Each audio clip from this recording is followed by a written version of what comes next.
Hey, good morning everyone, how are you? I just woke up here and the first thing I'm gonna do in the morning is to have a look at this Amiga 1200 motherboard. Now this board is in the need of a recap, I think, so I'm gonna do just that. But this video is not gonna be about me recapping the whole board. I mean, that wouldn't be much of an interesting video, I think. Just okay, recap complete, thanks for watching, bye. You know, not that interesting. But I'm gonna talk about this motherboard a little bit, and maybe we will be doing some troubleshooting as well. Now to start with, I am not really a person who really likes recapping a whole board just like that, if there is no valid reason for it. But in this case, I think it's actually called for, and besides, the owner of this motherboard also wants me to do that, so I'm gonna recap the board because of that reason. Now I could make a whole separate video about why I don't like recapping a motherboard just like that, you know, the first thing I do, but well, I'm not gonna go too deep into that now. If you want me to make a separate video about that, well, maybe you can let me know in the comment section, but that would be too long story to go into here. I'm just gonna have a look at this board here, and okay, so let me tell you what kind of symptom this board is giving us. So to start with, it has a certain problem where well, hold on a minute, let me put the camera on a tripod here. Hold on. Okay, now I have no clue if the camera will be able to pick up anything of this, but let's try it out and see. So what's happening here is that when I'm clicking on different drawers, and while the icons are popping up on screen like that, we can see a certain, well, not flickering, but a small shakiness in the picture. It's like a small disturbance in the picture like this, while the icons are popping up on screen. And when the icons are popping up, then, well, the hard disk is loading at that time, of course. And while that is happening, we get this kind of small instability on the screen. So let's see if the camera can pick this up. Okay, here we go. Okay. Okay, I will do this a few times over, and we'll see if you will be able to see it.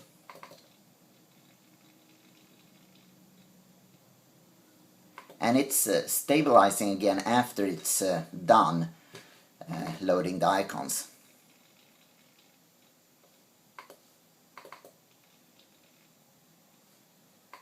I could hook it up to my video capture card, but well, it's too much work to do that now.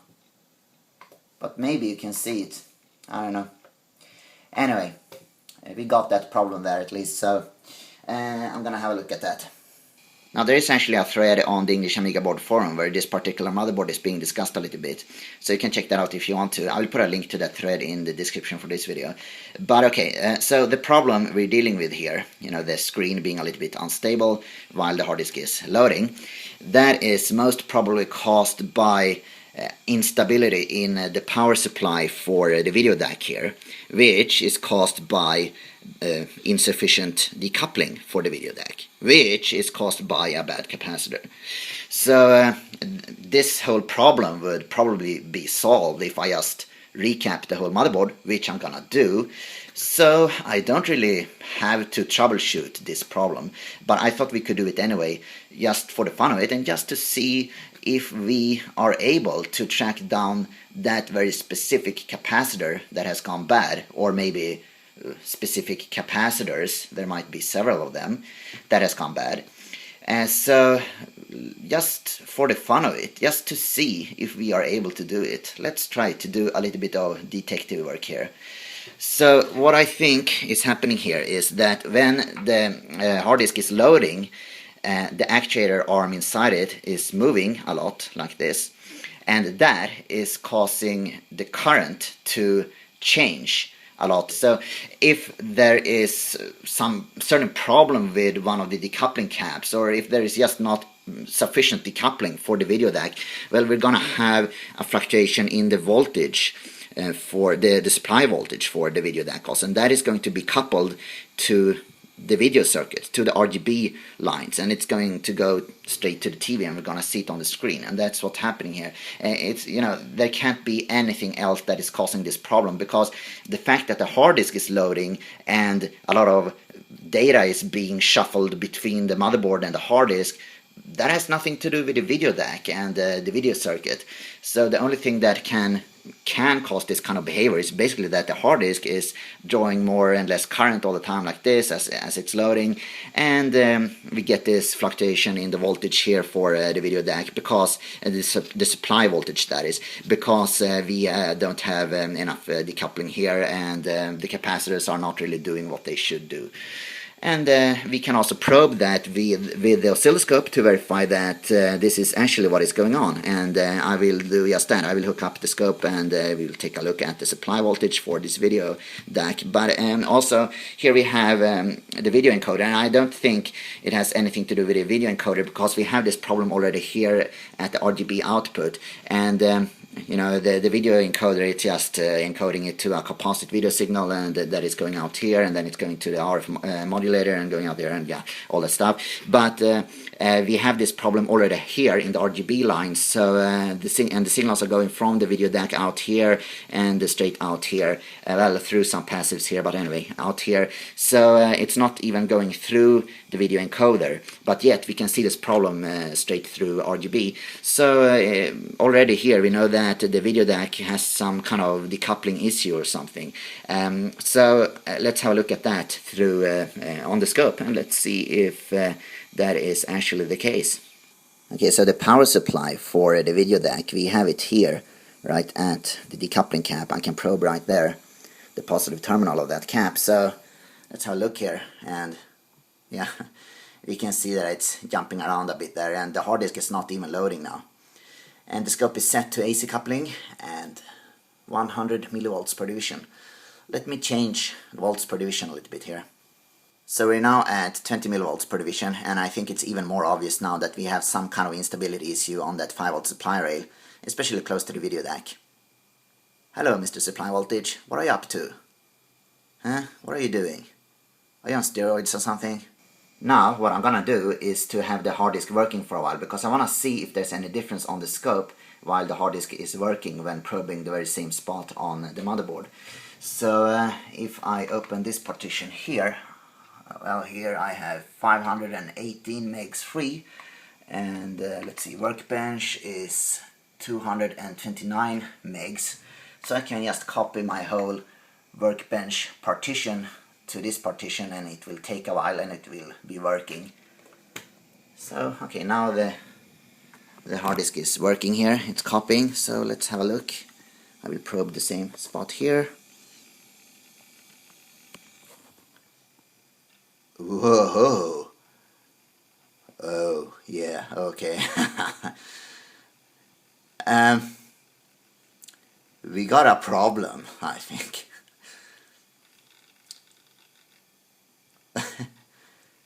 You can even see how the trace is moving in sync with the actuator arm in the hard disk drive. I mean, you can hear the hard disk loading, you can hear the rattle noise from the hard disk, and you can see the trace there on the scope moving back and forth as the hard disk is loading.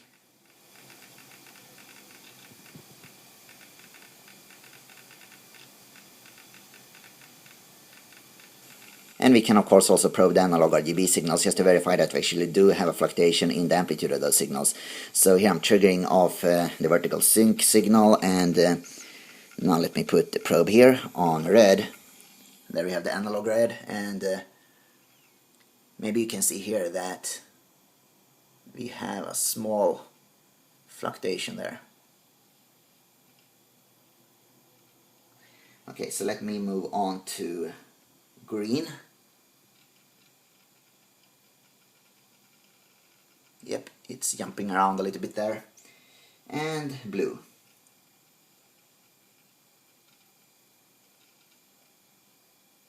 And it's the same thing there.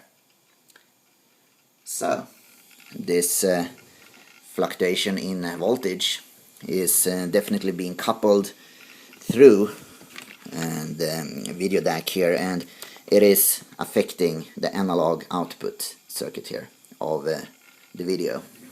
I also noticed that there's no signal coming out from the RF modulator here, or at least I didn't manage to tune into it on my TVs. I tried it both on my LCD TV here and on a CRT TV that I have, and I didn't manage to find the channel and tune into it on any one of those. So I'm gonna have a look at that. And here we have 3 pins for the RF modulator. Now one of them is going to be composite video, and another one is going to be audio, and the third one is going to be 5 volts, the 5 volt supply for the RF modulator. And ground, well, we have ground here on the whole shielding here, so that is just going down straight to the motherboard, and the RF modulator is grounded that way. So these 3, well, one of them is going to be just voltage, supply voltage, and the other 2 composite video and audio. But I need to find out which one is which here in order to see if well, if I can track down the problem with this RF modulator. So, and of course I want to find out if the signals are reaching the RF modulator to start with. So what I'm gonna do here is I'm gonna probe with my oscilloscope. So let's fire up the scope here like that, and here I can start this mod here like that. Alright, cool. I've got some audio going here. Okay, now I'm going to probe the left one of those 3 pins. There, you know, there are 3 pins here. 1, 2, 3. So left, middle, right. Okay. So left one of those.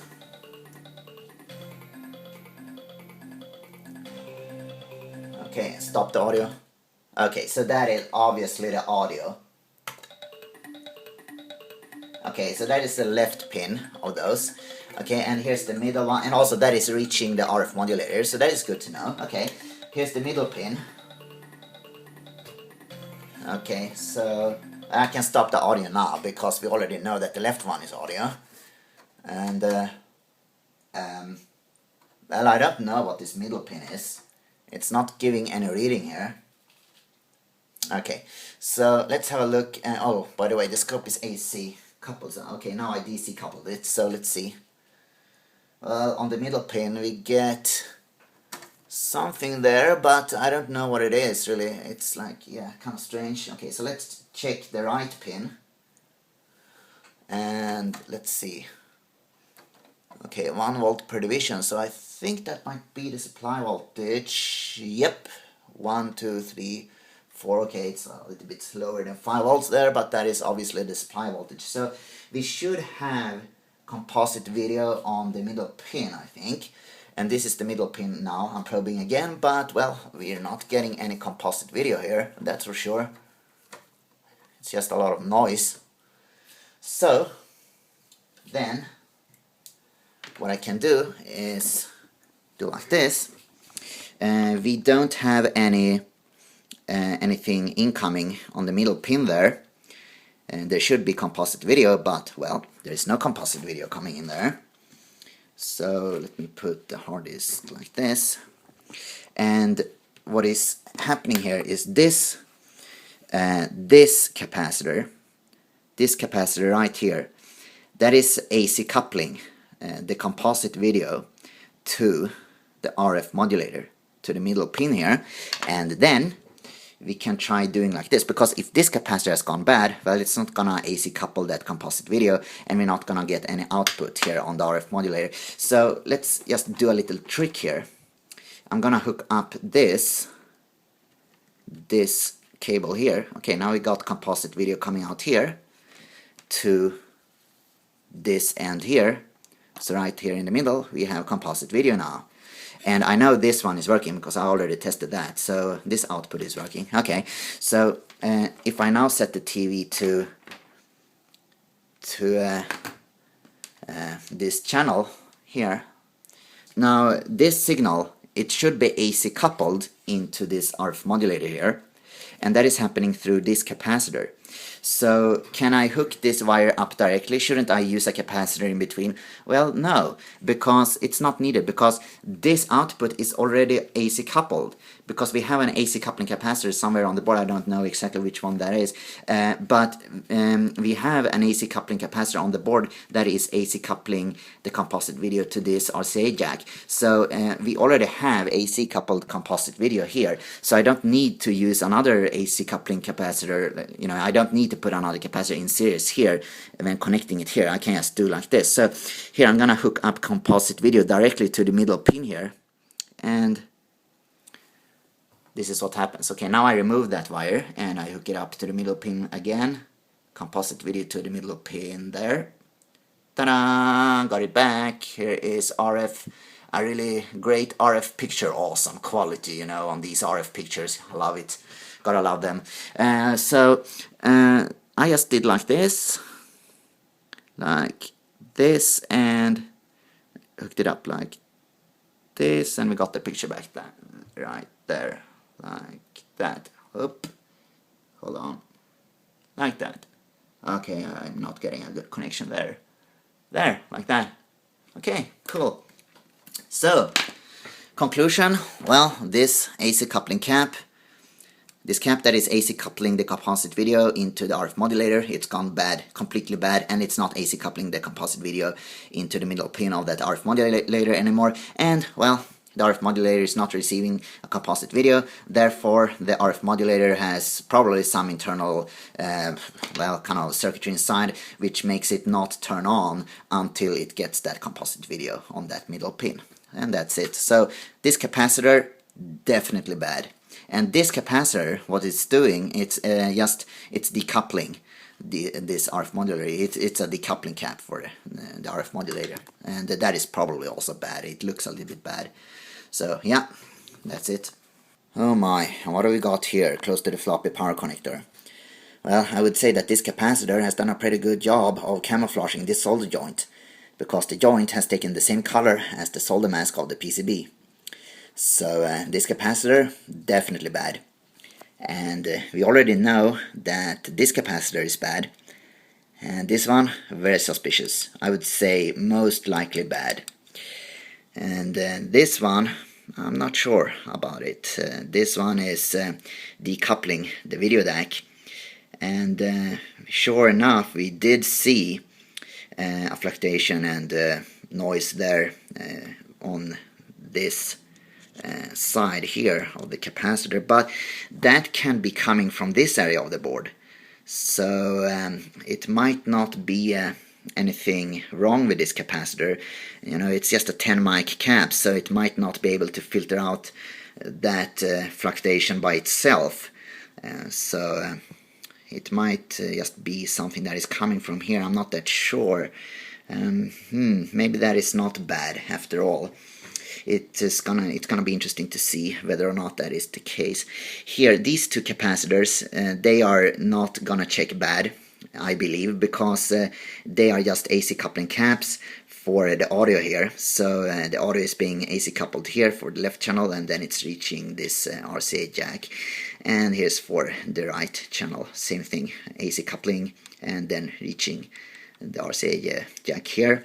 And I did actually check the signals that are coming out from these two RCA jacks with my scope, and I compared them, and the amplitude is about the same. The peak-to-peak voltage there, about the same, so no problems.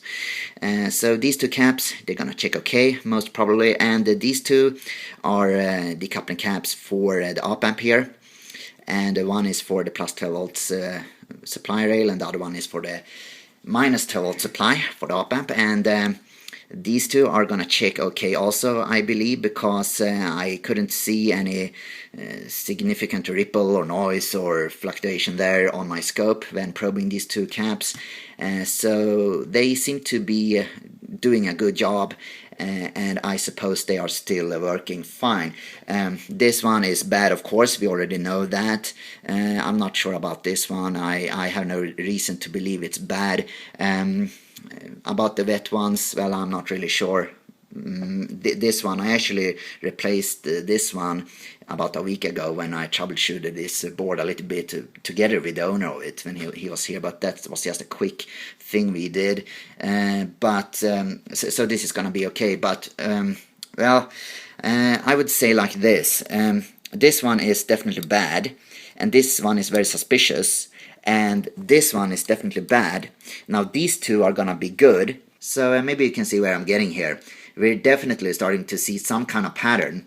These two are probably gonna check okay, and they both have the black stripe on them. These two, or especially this one, because this one is definitely bad, these two both have the gray stripe on them. This one is bad because we can see that it has leaked, and it has the gray stripe on it. So I think it's not completely crazy to assume that the gray striped ones are of another brand maybe than the black striped capacitors, and then of course the gray striped capacitors would be of a lower quality than the black striped ones. Okay then, so guessing time before I start removing capacitors from the motherboard. So which capacitors are gonna check good and which ones are gonna check bad? You can guess for yourself if you feel like it, but here is my guess. So this capacitor to start with, well, there is a little bit of corrosion on that wire. Bad. Okay, so and these two here, well, 50-50 I would say. 50-50, 50-50. And these two, I would like to call them good. Let's say good here. And this one bad. I already know that, bad. And this one bad. And this one, well, maybe it's bad, but then maybe again it's not. I know, no. Good. Okay, let's call it good. Good, good, good, good. Okay. Good, yeah, good. Bad, bad, times 1,000, bad. Okay, so that's my guess. So, and the wet ones, well, kind of 50-50 there. I don't know. So, okay, I'm gonna start removing capacitors and we'll see which ones are actually bad. It's gonna be interesting. And if I absolutely have to make a guess for these two capacitors here, instead of just saying 50-50, well, I would say not completely wasted, but maybe a bit lower capacitance on both of these two. Okay, so let's measure some capacitors. Here's the one that was close to the floppy power connector, C822. Here's the capacitor, and as you could see earlier, it had a completely green solder joint here. So it was quite corroded on this side. I had to work on it for a while in order to be able to desolder this capacitor. And here we can see also that it has destroyed parts of the solder mask here, but the traces and the pad here is still intact, so really no problems. It's just that it has destroyed a bit of the solder mask, and we can see that the solder mask is also a bit discolored here, and that is also because of the same reason. The capacitor has leaked and destroyed a little bit of the solder mask. But okay, let's measure it and see what it reads. Oh, and by the way, could you do me a favor? Don't write the result of these measurements in the comment section for this video, because that might spoil the fun for people who haven't watched the whole video yet. Unless the video has been uploaded for a week already or so, then it doesn't matter anymore, I guess. So I will start by checking for capacitance with my meter here. And yeah, I know, I should use an ESR meter to properly check the capacitors, but unfortunately I don't have an ESR meter, so sorry guys. But what I can at least do here is to check for capacitance to start with, and I think we can all agree on that if we're reading a much lower capacitance than the capacitor is rated for, well, then the capacitor is bad. So let's start off by checking for capacitance. What the... okay, now this capacitor is rated at 47 micros, so I would say it still has its full capacitance in there, but oh man, that's really strange. I mean, it's not possible that it's good. No, it's not possible. I mean, it has leaked. We have all seen that, you know. It really has leaked here and even destroyed the motherboard, no, well, not destroyed the motherboard, but it has destroyed the solder mask a little bit here, and it was completely green here, and no, it's not a good capacitor. It's impossible. So maybe we have a very good example of that. Just measuring the capacitance is not a reliable way to check a capacitor. I will get back to that one. Okay, so let's move on to C306. And oh, by the way, before I measure capacitors like this, I usually clean the leads of them with isopropyl alcohol, especially so if it's a capacitor that I have just desoldered from a board, because if there is a lot of flux residues left on the leads, it will increase the contact resistance so much that it might be really difficult to even take a reading. And also I sometimes clean the tips of my probes with alcohol also, like this, and that will really make things a little bit easier. So if you have some problems probing a component, it doesn't necessarily have to be a capacitor, just any component on a board, you have a big problem getting any contact there. Well, just cleaning the component and the tips of your probes with alcohol might make things a little bit easier for you. So just a small tip there. But okay, let's measure this capacitor. So we have 10 micros here, and we have 9.87 there. Okay. The AC coupling cap for the right audio channel should be 22 mickeys, and we're reading 22.44 mickeys. And for the left audio channel, 22.64 or 5. Now this is interesting, the decoupling cap for the video DAC. And we got 10 micros again, and the meter is reading 9.88 macaronis. So I don't think this is the capacitor that caused that fluctuation in the supply voltage. Decoupling cap for the op amp, it was in there, and that is reading 22.62 mickeys. And here's the other decoupling cap for the LF347 op amp, and this cap was in there, and the meter is reading 61 microfreaks. Okay, C239, decoupling capacitor for the RF modulator. So let's have a look here. The meter can't even read it. I knew it. Well, I think this capacitor might be the culprit here, and it might be the reason to why we got this fluctuation in the supply voltage. And here we have C236, the capacitor that is AC coupling the composite video signal into the RF modulator. Let's see. Okay, so this capacitor should be 100 microfarads one, but it's showing around 36 microfarads. Bad cap. And the capacitor that was in there, I'm not really sure what it's doing, to be honest, not without checking the schematics anyway, but it is a 100 microfarads capacitor, and the meter is reading 101.5. Alright, C235, and it's a 100 microfarads capacitor, and we got 102.2 microfarads. C821, close to the PCMCA connector, and that is a 47 microfarads capacitor, and we got 46.13 microfarads. Okay, I thought that one would be bad actually, but well, there you go. C459 should be a 22 microfarads capacitor. Here I'm probing it, and let's have a look here. Yep, 21.82 microfarads. Oops, lost connection there for a while. Yep, 21.82. C21, what the hell does it say? 4 maybe? C214? Anyway, it should be a 10 microfarads capacitor, and we're reading 9.84 microfarads. So, yep, there you go. Alright, so now I'm gonna solder the new capacitors in there. Be back in a while.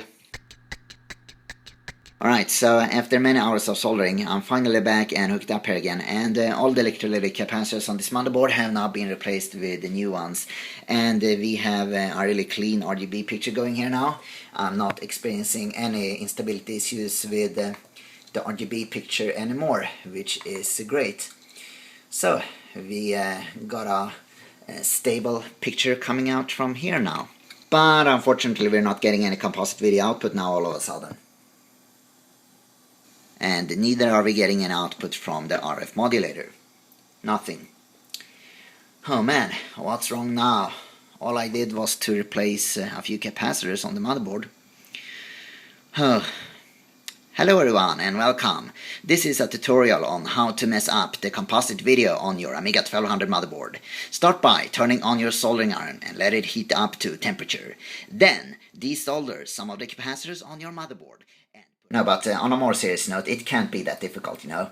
We already know that the video deck is working fine because we have a clean RGB picture going on screen, so we know that the RGB signals are working without any problems, and they are being coupled to the video encoder through these AC coupling caps, and what is not working is the composite video output and the output from the RF modulator.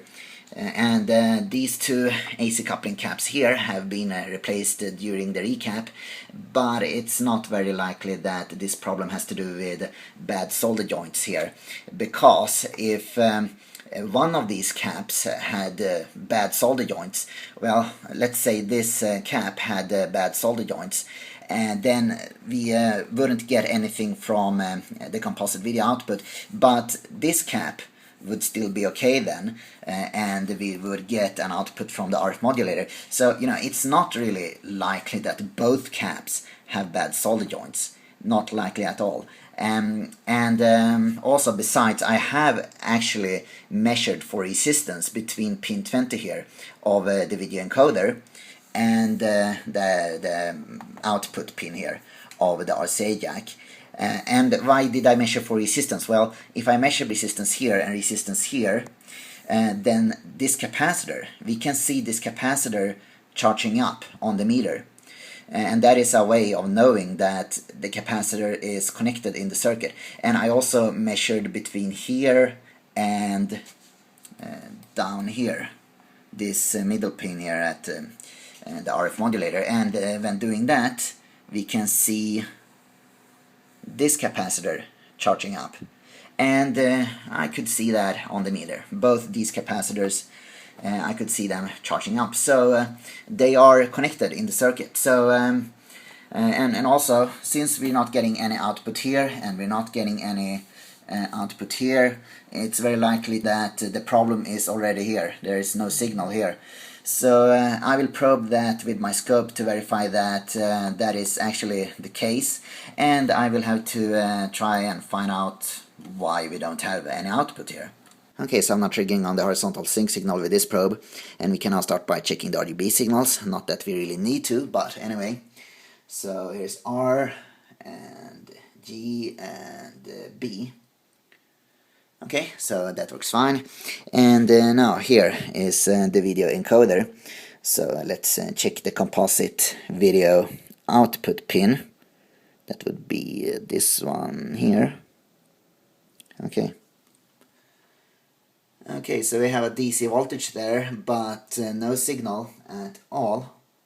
Now if I remove that probe, we're getting back to 0 volts there, and I probe it again. Hold on. There, no signal. Only a DC bias. Why are we not getting any signal output on that pin? Now, how about we check the power supply pins of that video deck? So here is power supply pin number 1. Right there, and that reads 2.5 volts or so. Shouldn't there be 5 volts there? Okay, power supply pin number 2 is to the right of the composite video output pin, right here. There. Let's see if I can get a connection there. Hold on. There. Oh, come on, connect. Stupid probe. There, thank you. 2.5 volts or so. Yeah. Shouldn't we have 5 volts there on those two pins? Yep, we should. Working motherboard here. Plus 5 volt supply number 1. 5 volts there. Plus 5 volt supply number 2. Just to the right of the composite video output pin. There.